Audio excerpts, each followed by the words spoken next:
am I saying Colin? Because I'm thinking about your brother. I get the two of you mixed up, but it's Brendan I'm the good-looking Anthony. one. It's Brendan Anthony from the Mizzodcast. My buddy at Carolina Jackpot is going to be upset that I got the two of you mixed up, but he'll have to get over it. But hey, I appreciate you joining us here on the program. Of course, Mizzou comes down to South Carolina this week, and Mizzou's been going kind of a layoff, dealing with not being able to go out because of some COVID-19 stuff. How do you think their mindset is going to be heading into South Carolina, where it's been 3 weeks since they played a game? It's been a long time. It'll have been 3 weeks. They're chomping at the bit. They really are. I think that we haven't had a huge outbreak of COVID in places like we've seen it in Florida. We also missed a game against Vanderbilt because they had an outbreak, but we did get We had an issue with our defensive line. We didn't have enough players due to SEC COVID restrictions to field the team against Georgia last weekend. And that came, I think, maybe Wednesday. That was a real surprise to us. We'd expected that we were going to be able to make it. We didn't. And so, we've missed 2 straight weeks. Don't know if we're going to be able to make all of those games up. So Mizzou fans are really excited about playing, and I'm sure the players and coaches are. The good news is that we've had the ability to sort of heal up. Mizzou's been banged up like a lot of teams have been. But, that gets to the question of rested or rusty. Which is it? And we won't know until Saturday, obviously, but we're hoping that rested is the answer going up against South Carolina, who we know is in a state of a little bit of disarray given the current situation with their head coach.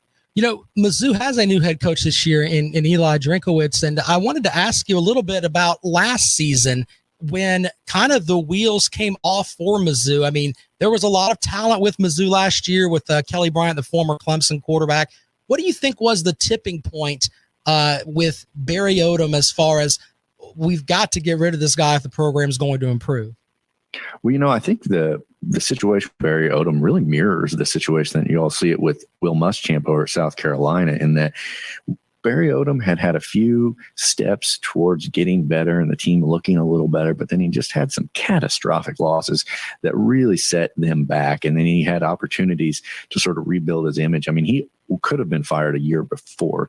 The fans were really turning against him. And then he had a sort of a surprise victory against Florida in the Swamp in 2018, which I think was the last time Florida's actually been beaten in the Swamp. And that really saved him for 2018. 2019, there were a lot of hopes for that team because they did have some talent. You mentioned Kelly Bryant, who just simply did not pan out from a talent standpoint like we thought he would. But there was also a really soft schedule for the Tigers. They had a really weak non-conference schedule, and they had some more layup wins. Or they had some layup games against the West that, this year we got saddled with LSU and Alabama. Last year we had Ole Miss when they were not at the top of their game either. And we thought that, you could easily stumble your way into an 8 or 9 win season, and we barely eked out a 6-win season with a kind of ugly win against Arkansas. And Arkansas was terrible. And I think they had an outbreak of, I can't remember what it was. Not coronavirus, it was pre-coronavirus days, but they, I don't know, measles or something like that. That's curable, but they should have been vaccinated against. But anyway, we barely beat Arkansas. And then he got fired after the Arkansas game, despite the win, because it was just, we stumbled throughout that season. And it just looked like Barry Odom took a team with potential and a season with potential and made it worse instead of better. And people had just had enough. It was his 4th year, and there's just no signs of improvement. Year after year after year, the recruiting hadn't improved. The win total hadn't improved. Nothing was getting better. And so finally it went from just sort of fan outrage to the administration saying, we've seen enough. Current athletic director Jim Sturk did not hire Barry Odom, so it wasn't his guy anyway.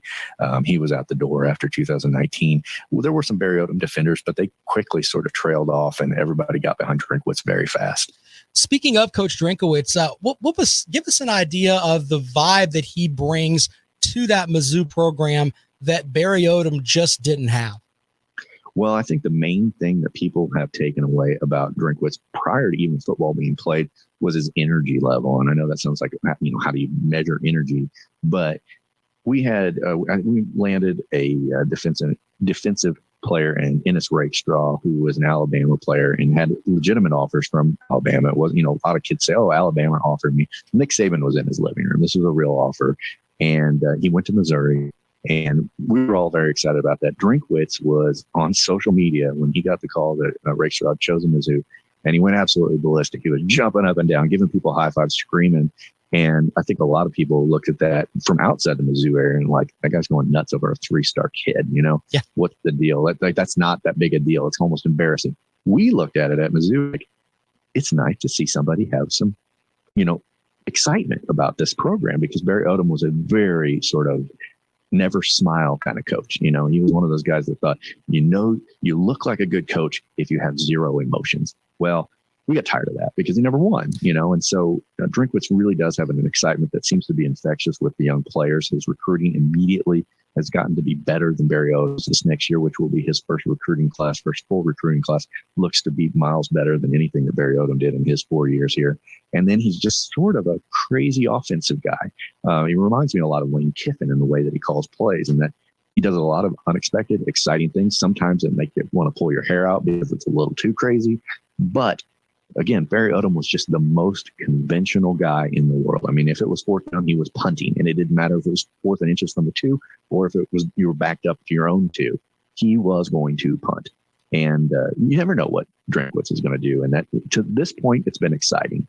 I have to ask, and I'm not throwing rocks at Coach Drinkwitz here, but what the hell is the speed option that he keeps trying to run? I don't get it. I've watched a couple of games, and I'm like, he can't really run that against the SEC defenses, but he keeps doing it. And then you get frustrated. And then all of a sudden he comes out with something that's different later on, and they end up converting. I mean, it's strange the way that I say strange, but I mean, it really is a roller coaster the way that he calls plays. Yeah. And it's, we've only got a very small data sample to look at. 5 games is what he's been coached here. He's coached here since we've missed 2 games, but a lot of it's changed in the 3rd week. The first week and the second week, we had a different quarterback. We had a TCU transfer who named Sean Robinson, who a lot of people thought was going to be the guy, and he was molded in a lot of the same ways that Kelly Bryant was. I wouldn't say he's a run first guy, but he's very athletic, and his ability to run was there. And I wonder if Drinkwitz didn't build that speed option around Robinson, because he tried that. Crazy. He tried it against Alabama. And if there's a team that is going to set out, it was Alabama. And, when he ended up putting Connor Bazelak, our now starting quarterback, in the 3rd quarter, Nick Saban kept his defense in, his first string defense. So it was not going up against the 2nd or 3rd string Alabama defense. He was going up against the 1st string. We immediately started to see better results, and it opened the playbook up a little bit more. And then we had a bad game against Tennessee in the 2nd week. And again, Sean Robinson started, and again, we let speed option. After that week, we switched to Connor Bazelak. That's when we beat LSU, and we really got the offense pumping. He still was trying to force some of that speed option down people's throats, and I think a lot of it is he's trying to make his own way. He's trying to think of things that people aren't expecting, but that is not something that is going to work. A good Division I program is going to be able to sniff that out, and it is just kind of a gimmick. But I think at this point, what he's doing is he's working it in a way to try to lull defenses to sleep, because he can go deep with Connor Bazelak in a way that he could not go deep with Sean Robinson. And you'll see, I think, on Saturday that Bazelak has a little bit of a kind of a Patrick Mahomes-ness to him. He likes to throw off his back foot. He likes to kind of sidearm it if there's somebody there. He's a really talented young guy, and he's a redshirt freshman who got a start against Arkansas last year, which was actually a win. And, if COVID rules mean that we get an extra year of eligibility for all our players, there's potential that he could be in a Mizzou uniform for 6 years. And so we are high on our quarterback, Connor Bazelak, and I expect you'll see a lot less of that speed option as he grows and gets more experience as a SEC quarterback. As far as other impact players, when I think going into this, when I thought about Mizzou going into the season, I thought about your running back, Roundtree, who is, in my opinion, a top 5 SEC back. I mean, he has the potential to be that. Tell us a little bit about Roundtree, and then on defense with Nick Bolton, who is a guy that it kind of flies under the radar a little bit on the SEC front. Nick Bolton is the best defender Mizzou has had in probably 5 years. He came in last year and immediately showed impact. Cale Garrett, who was our senior linebacker, middle linebacker, who was really on a pace to be an All-American last year, got a terrible injury into the season after about 5 weeks. Nick Bolton has stepped up and has played as well or better than Garrett since then. And you can tell, he'll get some tackles on Saturday that he's going to rattle some guys' teeth. I mean, he is true NFL talent. No question. If anybody on our roster is going into the NFL, it is going to be Nick Bolton. And he is the linchpin for this defense. He's just kind of everywhere. And so Nick Bolton, the second guy you asked about, is for sure, I'd say, the best player on Mizzou's team. Now, Larry Roundtree III, who is our primary running back, he is just an old-fashioned workhorse. And if anybody saw the Missouri-Kentucky game, and I don't blame you if you didn't, all we did was basically what South Carolina did against Ole Miss. We just ran Larry Roundtree over and over and over and over again. Not that we didn't have faith in Connor Bazelak's arm. We just didn't have any faith in Kentucky's run defense, and it proved to work out. And I think somebody that gets lost in the mix there is Tyler Beatty, who is our sort of second running back, and he's a smaller guy than Roundtree. He's more of a scat back than Roundtree, but he's got that sort of extra here. And if he gets into open space, he's going to be every bit as dangerous as Roundtree. You're just going to see a lot more handoffs to Roundtree than you will Beatty. Yeah, but I'm looking forward to seeing what Roundtree does against this South Carolina defense, which has kind of lost its leader with Coach Champ relieved of his duties. Final couple of quotes here with Brendan Anthony from the Mizzodcast.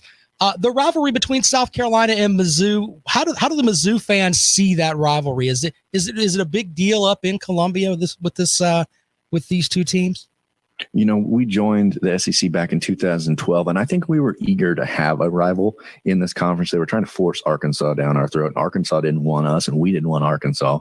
And honestly, the games against Arkansas haven't meant much, but 2013, 2014, the games against South Carolina, they meant a lot. There were big games, important games that swung how the SEC East went. And at that time, I feel like there was a real growing rivalry against these two teams, whether South Carolina fans wanted to admit it or not. But that has changed. And I think that is because Barry Odom has really sort of dulled enthusiasm in Missouri over the last few years. And I think Will Muschamp probably had that same effect in South Carolina. And I'm hoping that this will become a rivalry once again, because it's I know that South Carolina fans think Missouri's nothing, but honestly, I think that South Carolina fans are somewhat delusional, because you can go to winsipedia.com and look at actual numbers rather than perceptions, and you will see that I think Missouri's every bit the program that South Carolina is. I know that's going to make people pull their hair out, but if you are pulling your hair out about that, you're simply wrong and maybe stupid, because you look at what these two teams have done historically against their own conference, historically against each other, and I think they're very comparable programs. And I think that if these two teams can perform at an above average level in the East, they will be the team after maybe the Georgias and Floridas that people will look at. I'm not putting Tennessee on that, because Tennessee's never going to be good again. That's a call. That's a hot take I'm going to put out there. Yeah. Tennessee thinks they're great because 1998 happened, but that is a long time ago. And I haven't seen them be good since we've been in the conference now 8 years. I've never seen a good Tennessee team. So anyway, South Carolina and Missouri, they can both jump up and bite somebody in the East. And I think there are potential times where this could be an awesome rivalry. Yeah, and I think of it as two teams that are right there at the just behind the Floridas and Georgias, trying to maneuver themselves up into the SEC East ladder. But we'll see how this weekend's matchup goes. And my final thing for you here, and of course, if you listen to the Mizzodcast, you guys do all of your picks of the week and against the spread. And I'm looking forward to this week with your co-host Caleb, because the opening line for this game was Mizzou was a 1.5 point favorite. I just looked at it, and now they're a 6 point favorite. Wow. I didn't think that would happen at the beginning of the season. No disrespect to Mizzou, but coming on the road at Williams-Brice Stadium and you're almost a touchdown favorite. Did you think that would happen at any point this season?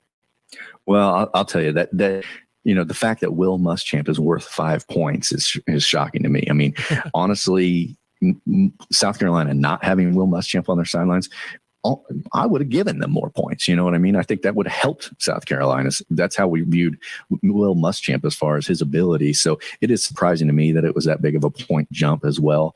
But, Missouri was a team that only was predicted to win 3 games this year. I know that's not a lot, but I mean, we also got just absolutely clobbered by the schedule realignment with Alabama and LSU getting added to the schedule. And at the time, we thought LSU was going to be tougher than they were. We certainly didn't expect to beat them, but if Missouri was going to get 3 wins, we were going to have to find it somewhere. We got one against Kentucky. We're hoping to get one against Arkansas, but of course they look like they're a lot better than we expected them to be.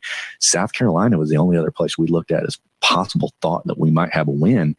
And we're really hoping that'll be the place now, because given what Florida did to Arkansas, we think maybe we can play against them. And, 4 wins out of 10 is not a big deal, but it's a first-year coach. It's a team that got, saddled with the defending national champion and Alabama, who could be this year's national champion. And, of course, we got Georgia and Florida, who are good. So, it's a tough schedule. And if we're going to look for wins, we have to look at places like South Carolina. And I think fans were looking like that all the way through this season. Now I think they're maybe sort of licking their lips a little bit. I think that we're catching South Carolina at a time where we're happy to catch them.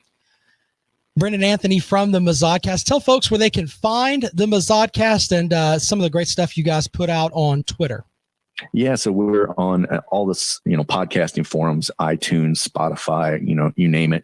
And we're at Mizzodcast. That's spelled Mizzodcast. And yeah, we like to have a lot of fun on our social media pages. We like to bring in the opposing fan bases.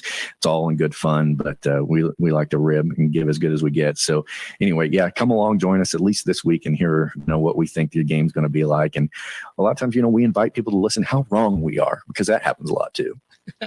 Brendan Anthony from the Mizzoucast. Hey, man, thanks for joining us on the Rundown. We appreciate it. Thanks for having me. Brendan Anthony from the Mizzoucast. We'll take your calls on what he said. 803-978-1832.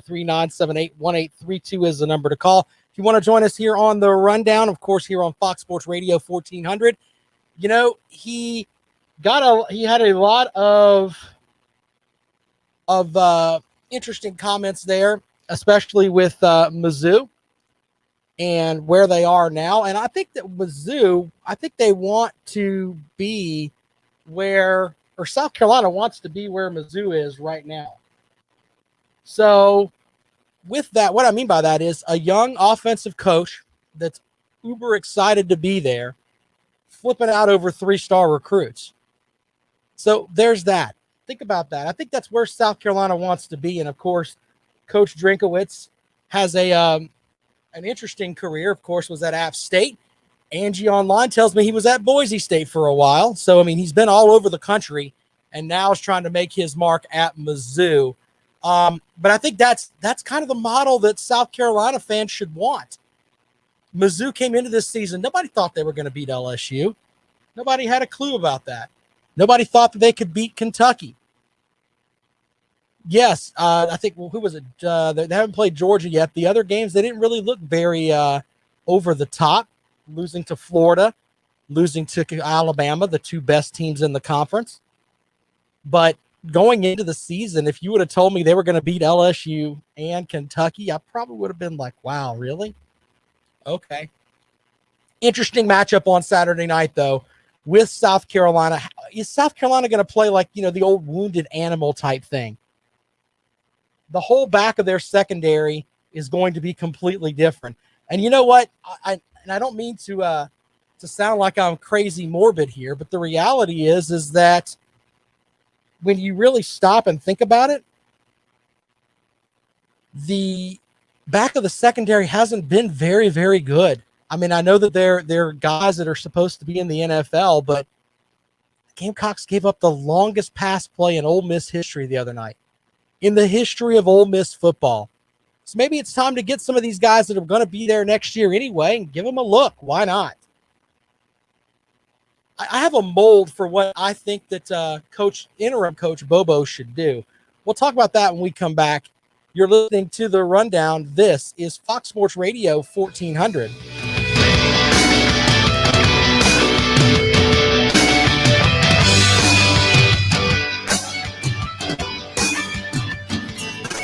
iHeartRadio Earth is here with little tips for a healthier planet. Grocery delivery apps are more popular than ever. But did you know that plastic grocery bags can end up in our oceans, waterways, and Great Lakes? So make sure you recycle them when possible. Brought to you by iHeartRadio Earth and the National Environmental Education Foundation. To find more tips on smarter, sustainable living or to take action in your own community, go to iHeartRadio.com/earth. We're living in the golden age of podcasts, and now there's a better way to enjoy your favorite iHeartRadio podcasts at home. Introducing Roku Stream Bar. Powerful 4K streaming, premium audio, all in one. Upgrade any TV with cinematic sound and crisp, clear dialogue. You'll be amazed at how something so small can fill your room with sound. Use it to listen to your favorite iHeartRadio podcasts, like the Ron Burgundy podcast or Stuff You Should Know. Roku Stream Bar. Shop now at Roku.com. Happy streaming. Xfinity has that include it factor, because all of your seasonal essentials are already, you guessed it, included. From a full plate of family-style TV to cooking shows worth drooling over, it's included. Holiday jams like iHeart Christmas and North Pole Radio from iHeartRadio to blast throughout the house, it's included. Plus, during Free TV Week, November 24th. Hey, I appreciate you guys watching online, man. If you could like the show, that would be awesome. I'd appreciate that. You guys are awesome over there. Cool of you guys to check me out every day. Very, very cool. I'm trying to build the audience a little bit. It's kind of funny because we do so much with the Rob Conrad and Kale show, and we do that online, and we do it with Kale's handle on YouTube. And yeah, it's huge over there, but not so much here. I'm trying to build it up, so it takes a while. But thank you guys. I appreciate y'all. Rundown. Follow Rob on Twitter at Rob Sounds Good. Welcome back into the rundown. I just coughed into the microphone by accident. I got to wipe the microphone off. I'm so weird about that. Anyway, I do not have the COVID. Don't worry. And if I did, you can't get it through your radio. All right. So welcome back to the rundown here on Fox Sports Radio 1400. You know, I was thinking about this morning. And, of course, we'll take your calls on the South Carolina coaching search, because that's what's going to dominate us here over the next, I think they're going to have somebody by December, whatever it is, the December signing day, okay? But as far as South Carolina now, if I'm a player that's on South Carolina's team, this is almost a wholesale type thing. What I mean by that is if you're going to want to go somewhere else, I think it's important to understand this. This is a 3-game set for you to completely show out. All right. If you're one of these people that signed up and you loved Coach Muschamp, and that's great. I'm not mocking any of that. You made that choice to go there. Coach Muschamp isn't there. I think you should be able to go wherever you want to go. I'm not saying that you should leave. I'm just saying if you signed up and your big reason to come to South Carolina was Coach Muschamp, then, and you want to go somewhere else because he's not there, use these last 3 games to completely show out. Play your butt off. You've got 3 SEC games. Mizzou this week, Georgia next week, Kentucky the week after that. So you have a ton of games that, or I say a ton, you have 3 SEC games with, of course, the big SEC audience, where you can get some tape. I know that sounds silly, but that's just the way that it is. So for guys like that, I would show out, play my hardest. Now, as far as the coaches go, even though Coach Tanner or Ray Tanner said that they're looking for an offensive-minded coach for the Gamecocks, they're going to bring someone else in, etc. And Coach Bobo would be one of the guys that would be evaluated on that. I don't think that Mike Bobo is going to be the next head coach at South Carolina.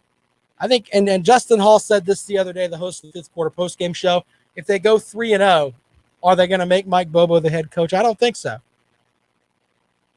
I think they're going to go some completely different direction. And that's just a feeling that I have. But if you go out, I mean, who knows? He goes out and wins these 3 games, includes beating Georgia, a top, 15 team, going on the road, winning a game against Kentucky, and beating Mizzou, then okay, maybe there's an audience for that, but I'm not exactly buying that, in my opinion.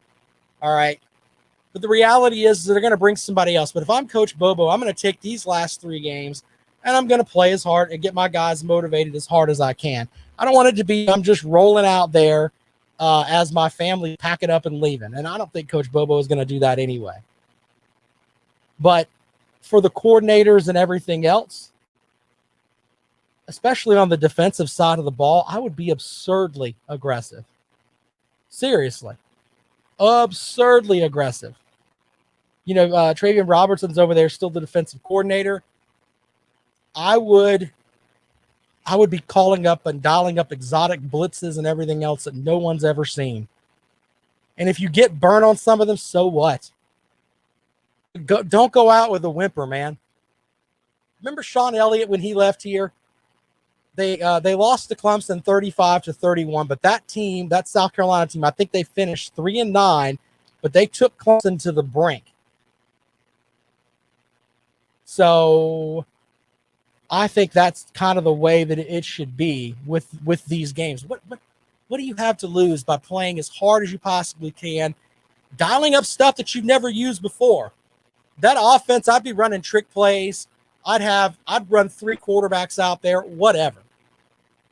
All right. Do some crazy stuff. Go for it on 4th down every now and then.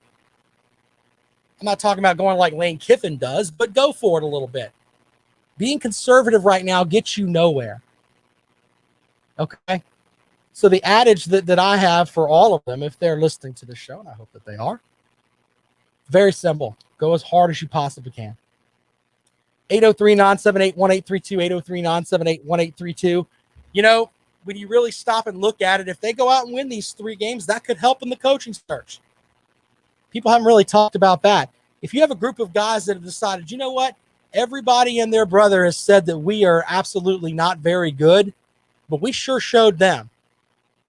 And if you're a player, that honors Muschamp too. Lots of players have come out and said, hey, they with a lot of stuff on social media about how much they love Coach Muschamp. The best way to honor Muschamp, in my opinion, is to win some games. At least win one or 2 of them and be competitive in all of them. I think that's the big thing that I would tell these guys if they had me come and speak to the program, which they never will. But if they did, that's kind of how I would do it. You want to honor your coach? That's the way to do it. Very simple. Go out there and try to win some games. One of the things that was kind of different the other day is that at the introductory press conference, Coach Bobo brings out 2 guys that transferred in with him from Colorado State. Now, he feels better about those guys, but 2 of the 3 were guys that weren't here 7 months ago. I don't know if that's some writing on the wall or if there was just an adage of maybe these guys aren't completely in tune with not completely in tune, but they support Coach Bobo. I get that. But on the other hand, I just like the idea of go as hard as you can. Jimmy says, don't you think 12-15 is a realistic timetable? Yeah, they're going to have somebody in by the middle of December. You will have a new football coach for Christmas. Who they're going to get, we'll talk about that when we come back. Jamie Chatham had some comments about that today. Of course, he's down at Coastal Carolina. And we'll talk about Shane Beamer, too, which is another name that's kind of been thrown out there a little bit. They're not going to go and make the good hire, which is Dave Clawson up at Wake Forest. He's not listed in anything. And I'm telling you, if they do that behind all of our backs and none of us find out, South Carolina's getting a hell of a football coach. As I tap the board here. All right. But the names that are listed, we'll go over a couple of those when we come back. You're listening to The Rundown. This is Fox Sports Radio 1400.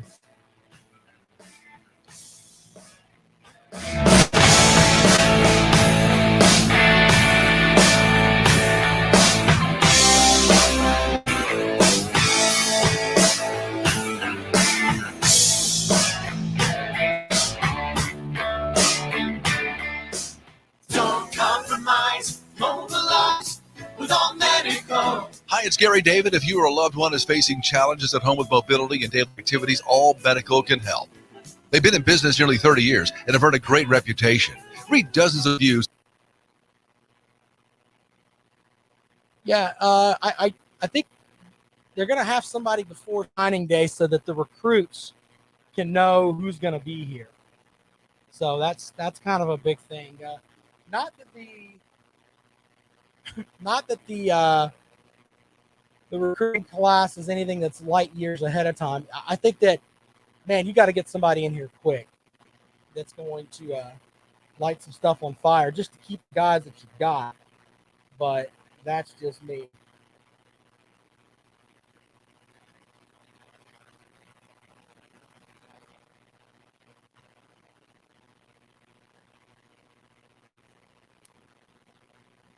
Sports Network. Presented by All American Heating and Air. Minnesota on the clock for tonight's NBA draft. The Wolves hold the first overall pick. The Hornets will pick third. Christian McCaffrey will not suit up for the Panthers this week against Detroit. McCaffrey ruled out today with the shoulder injury that sidelined him last week. Teddy Bridgewater limited at today's practice. And NC State preparing for Saturday night's game against 22nd-ranked Liberty. The Flames shocking the world with an 8-0 record and Heisman hopeful Malik Willis. I'm Scott Davidson. Kill COVID-19 in your home with the All-American Heating and Air Purifier. The ApcoX whole home air treatment system is now proven to kill COVID-19. Keep your family safe and install an air purifier today. AllAmericanHeatingandAir.com.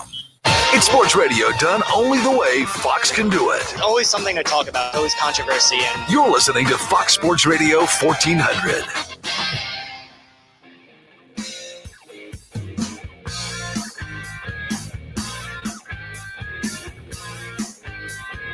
Well, welcome back to the Rundown on Fox Sports Radio 1400 around the world in the iHeartRadio app. I'm Rob Sanders. Thanks for joining us. If you want to respond to what we talked about earlier, the stuff from the Mazodcast, we appreciate Brendan Anthony joining us from there. You can check out the podcast. I'll have that up for you about 5 o'clock today. As we looked at Mizzou and South Carolina, a couple other notes on the coaching search. You know, Jamie Chadwell mentioned today in his press conference that he was asked about it during weekly press conference. And here's what he said, quote, "I've not thought about it. And I think anytime you speak on a rumor, obviously a rumor's for a reason because there's not much truth to them. I think that anytime that happens, there's more just a compliment of your players and the coaches and the things you've been able to accomplish. I told the team the other day, I said, these are rumors. And if there's something true with it, I'll tell you. We're more focused on our team and us, hopefully trying to play our best this weekend and the next weeks we have after that." Now, of course, Coastal's 7-0 overall, 5-0 in the Sun Belt, 5 consecutive weeks in the top 25, sitting number 15, the highest ever ranking for a Sun Belt program. And Chadwell's under contract until June 2023. His salary is $375,000. Obviously, it could build a little bit there with some bonuses that they can make. To put that in perspective, Muschamp salary this season was $4.4 million, and according to my note, South Carolina's on the hook for a buyout of 75% of his remaining salary paid through the life of his agreement, which is about $13.2 million over 4 years, beginning January 1st, less what Muschamp makes at a new job in those seasons. So if Muschamp gets another job, then obviously that may come down a little bit. From this note from Alan Blondin, by the way, who's been on the show with us before, if he leaves for another FBS program, the buyout amount owed to Coastal is $150,000. So there's that. And with that, I think Chadwell would be an interesting hire. But, you know, when you read about Shane Beamer, who, of course, was an assistant coach here and was a guy that worked here under Coach Spurrier. Of course, people know him more for his dad. Of course, the head coach, Frank Beamer at Virginia Tech. I like the more and more I read about Shane Beamer, and he has never been a coordinator. He's been like as far as an offensive or a defensive coordinator. And he's always been known as a great recruiter too. So that might be an interesting way to for South Carolina to go. Now, I don't know if that's the way they're going to go. Let's make sure we put that out there. But one of the interesting things I read is that he got into a matchup. Make sure I read it correctly here. At Oklahoma, he had delivered a headbutt to one of his tight ends. Tight end was wearing a helmet. Beamer was not. He had to get stitches during the game. Oklahoma, of course, won that game 49-31. So this guy's going to be a ball of energy and on fire. So that's a good thing if you're South Carolina. And the fact that he does know the recruiting trail, that makes a lot of sense too. Because in the end, building great guys, that's great. And I think that's important. But you also have to have the mentality of you got to get some better players. And it's going to take a while for that to happen. How long? I don't know. I honestly don't know. Angie asked online, she said, ask Colorado State how much they loved Bobo Ball. Apparently, they didn't like him too much up there. So there's that. We'll take your calls at 803-978-1832, 803-978-1832. We haven't really talked about the Clemson-Florida State game. It's kind of hard to get jacked up for this matchup because it's going to be a blowout. I mean, seriously. Florida State's got a bunch of players that are not playing. Marvin Wilson, their starting defensive lineman, who's projected to be a top player in the draft, is not going to play. They lost their best wide receiver. He's not going to play. I mean, Florida State's the walking wounded right now with their matchup with Clemson. And it's going to be more of a, hey, can Trevor Lawrence get back in the mix? So, yeah, that's kind of where that mentality is going to be for that matchup with Clemson. And Florida State has just fallen off so far. And I don't even know how to even remotely deal with that. When I sit here and I look at it and I think about how Florida State was so good for so long, and now they're just not. It's one of the biggest college football fails right now is Florida State. Can they come back? I mean, they are in the state of Florida. It's going to take a while. They have the opportunity to get in there and do some recruiting. I don't think that Coach Norvell has been given enough time to get his players. He'll get more time than what he's. I think they're going to fire him at the end of the year. But just this first year, they've just been really bad. Their big win, of course, is over North Carolina. Other than that, they just haven't really looked good at all. It's a mess down at Florida State. And Clemson's going down there coming off of a loss. Trust me, they're going to be locked in. They don't lose games very often. When they do, they normally come back and they are normally brutal. So the opening line of that game started at 29. It's now at 35, I believe, 36. Tough. 803-978-1832, 803-978-1832. Also, one of the other things is that how much will the Clemson backups play this week? I know that sounds kind of silly, but that's kind of the way you look at it too. Or it's going to be all about timing with Trevor Lawrence, getting him back into the mix because they play Pitt, I believe it is next weekend. That's going to be an interesting matchup because Pitt's got that. Is it Pitt next weekend? I got to make sure I'm looking at my schedule correctly. But Pitt, the Clemson, is a team that plays good defense. And they have some players that can make some damage there. Yeah, they play Pitt next weekend and then Virginia Tech on the road. So with that, you're going to have to get Lawrence back into a rhythm when he's playing as far as not playing the past couple of weeks, basically. It's going to be interesting to see how that goes. Maybe that's kind of the big thing that you look for as a Clemson fan is can he get back into the mix and be ready to go? Next week's matchup with Pitt, they'll probably be heavily favored, but Pitt's a better team. Pitt is, I think, a much better team. So on the road at Virginia Tech, yeah, that's not good either.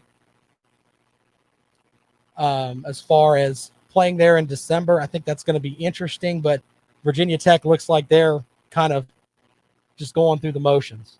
So we'll see how that tapers off there for the Clemson Tigers. Of course, we'll take your calls this afternoon, 803-978-1832. Who do you want to coach the South Carolina football team? Are you against Hugh Freeze like I am? I think that's just a gong show that's just waiting to happen, in my opinion. I already put out there that I like Dave Clawson a lot, but some of the other guys, Napier at Louisiana, is that someone that you would like? Or maybe Shane Beamer? Of all the names we've heard, those are the most interesting, in my opinion. 803-978-1832, 803-978-1832 is the number to call. If you want to join us here on the Rundown on Fox Sports Radio 1400, around the world on the iHeartRadio app. My name is Rob Say. I appreciate you joining us. Don't forget, Clemson Sports Talk is up after me today. Lawton Swan is ready to go. He's already jacked up on bubblegum and Red Bull at his house in Castle Swan, ready to get after it. So be sure to check him out from 9 to noon. Teddy Hefner's on 9 to noon. Lawton Swan's on 4 to 6. More of the Rundown when we come back on Fox Sports Radio 1400.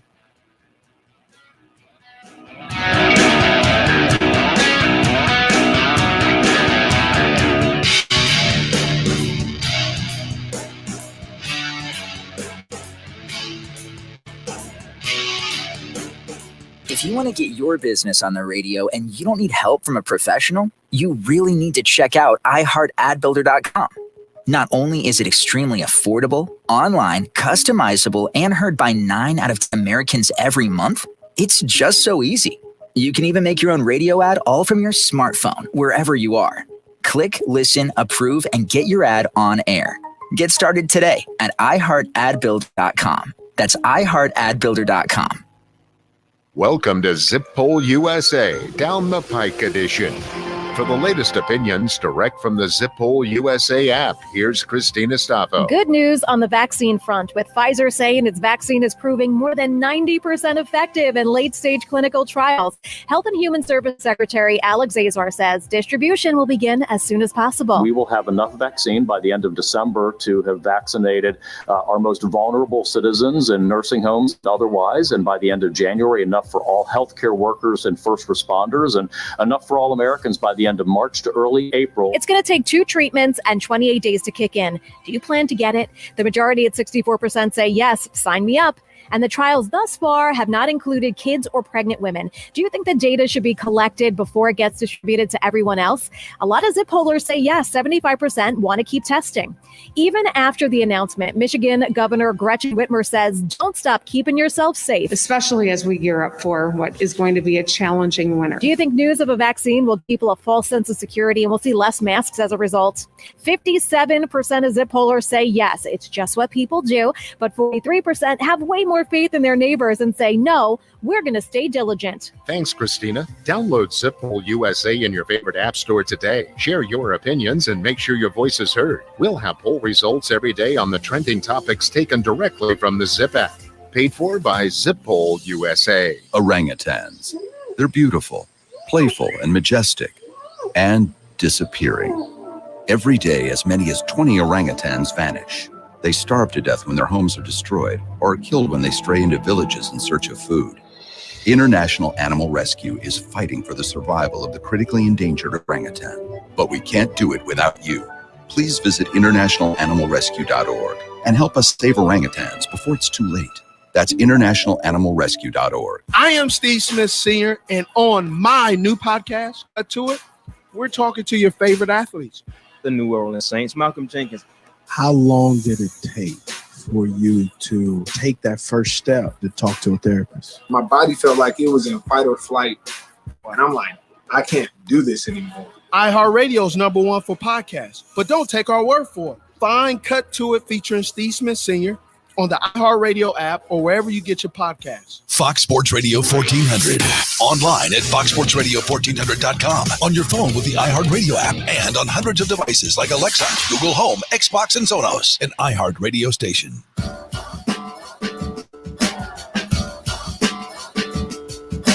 Final segment of the Rundown this afternoon here on Fox Sports Radio 1400 around the world on the iHeartRadio app. Some news and notes before we get out of here this afternoon. We've got Bill Belichick had a message for President Trump today. Wait, what? of course, he's not somebody that speaks up about non-football issues, especially ones that are political, but he did say today that, of course, his dad coached at the Naval Academy, and he's calling on the United States to take action against Turkey and Azerbaijan. I think that's how you pronounce it. Sent an unprompted message after getting asked about a compliment by Secretary of Defense Christopher Miller, saying, quote, "I'd just say, while we're on the subject, I read his point about combating threats, and I couldn't help but think and hope that we've seen from other countries around the world, and I hope that our country will take action against Turkey for their unprovoked and deadly attacks on Armenians. We've seen when humanitarian crises and things like that, like ethnic cleansing, go unpunished, they continue to happen. I hope that we can put a stop to that." Look at the hoodie, going out and trying to make a political statement. Yeah, buddy. A lot of times you don't want to hear about that kind of stuff, but when it comes from somebody who normally grumbles his way through a press conference, he looked pretty good with all that. So, I mean, just coming out and saying exactly how he feels, and he's a guy that's respected around the world. So that's a big deal. By the way, there was an ACC game canceled last night. Wake Forest and Duke were canceled. And they, due to COVID-19 restrictions, that they didn't have enough to play. So that game is not going to happen this weekend. Ohio State, by the way, has made a decision on family members attending games. Ohio announced a stay-at-home advisory due to the recent surge in COVID-19 cases. So that this weekend's game, Ohio State was allowing family members of players and coaches to attend the games this season. Unfortunately, that will no longer be the case moving forward, since that stay-at-home advisory goes into effect on Friday night. The Buckeyes will not allow family members to attend any home games for the foreseeable future. Right now, we're in a lifeboat, and we're just trying to float our way to the end of the season. If you get to go to a game, great. If you don't, there's really not much you can do about it. So there was a lot of some belly aching folks about that. A couple of other notes here this afternoon as we roll along here on the rundown here on Fox Sports Radio 1400. Of course, around the world on the iHeartRadio app. So there was one other note that I've got. I'm looking through my notes here that I cannot seem to find. Oh, the New York Giants. I have my two idiots of the week. First of all, we'll go with Antonio Brown, who apparently, from all reports, got upset at the gated community that he's living in down in Tampa and decided to take his bike and throw it through a window. Of course, the gated community folks didn't press any charges, but I'm sure there was a workout where he had to pay something or another. But the reality is that didn't end up working out too well for him. He's one of the biggest dopes. You would think he would just stay home, make sure he doesn't freeze his feet again like he did in the past, and just keep his mouth shut. No, he still thinks that he's Antonio Brown from 3 years ago. He's not. He's down there throwing his bike through a window, etc., from several different reports. The other report that was out there that when you read it, you just kind of laugh. The New York Giants head coach got into a fight with his offensive line coach, lost the fight, and then fired him afterwards. Okay, you kicked my butt, so I'm firing you. Get out. Only the New York Giants, man. A guy who did some time with some radio here with us, Dave DeGuglielmo, is now the offensive line coach for the New York Giants, as he gets thrown into that mix after their current offensive line coach apparently beat up the head coach, and now he doesn't have a job. Get out because the Giants are so bad. Maybe and it doesn't look like he quit. It looks like he got fired. That might be the best way to go. Who knows? Who knows on that? If you want to respond to any of that, 803-978-1832, 803-978-1832 is the number to call. if you want to join us here on the rundown this afternoon, here on Fox Sports Radio 1400. The NBA draft is tonight. It's not like it used to be when I was a kid. I think the big line that got me was Edwards, who's projected, the young man from Georgia, who's a great player. There's actually, they asked him about, hey, do you want to, he said, I want to play football, but when I slam dunk, I just decided to play basketball. So it seems like basketball in his mind is, he's just using it to make money, even now. And he's already talking about how he wants to make records and everything else. When you hear those things where he says he's not really committed to the sport he's trying to get drafted for, I don't know if I'm wasting the number one pick on a guy like that. Although he is a heck of a player and was lights out for Georgia at some points last season. I don't know if I'm buying the whole thing of, hey, let's, I want to be a pro, but I'd rather play football. Interesting stuff there. And the draft, by the way, tonight, it's just not like it was. I remember like Allen Iverson getting drafted, Tim Duncan, all those guys, and you were just waiting to see who your team was going to get. Now it's like, it's kind of flat. It's just kind of flat. I tell you who does know about it is Terrence Oglesby. He is, of course, on the he is going to be on with us tomorrow. We'll talk a little basketball tomorrow with Terrence Oglesby. We'll get his draft recap, and we'll talk a little bit about the ACC and the SEC hoops for the upcoming season. Terrence has a great ACC preview that he put together. You should go and check that out. Find him on Twitter and just search for Terrence Oglesby and order that. If you're into ACC basketball, it is outstanding. Great stuff from Coach Oglesby. I call him Coach Oglesby, but the way he breaks it down is really, really good. So go and check that out. We'll talk about that tomorrow on the rundown. Also, later on in the week, on Friday, I'm working on getting Mike Mooneyham on from the Post and Courier, the legendary wrestling writer. As when I was a kid, Survivor Series was a big thing with the WWE. Now Survivor Series is kind of flat, in my opinion. But the old days of Survivor Series with Andre the Giant having a team and other guys having a team, and they would all get together and it was an elimination type match. A little history of some WWE stuff for tomorrow. Simple as that. We're going to try to do that. And then on next week, by the way, doing a show on Monday and Tuesday. I am off on Wednesday.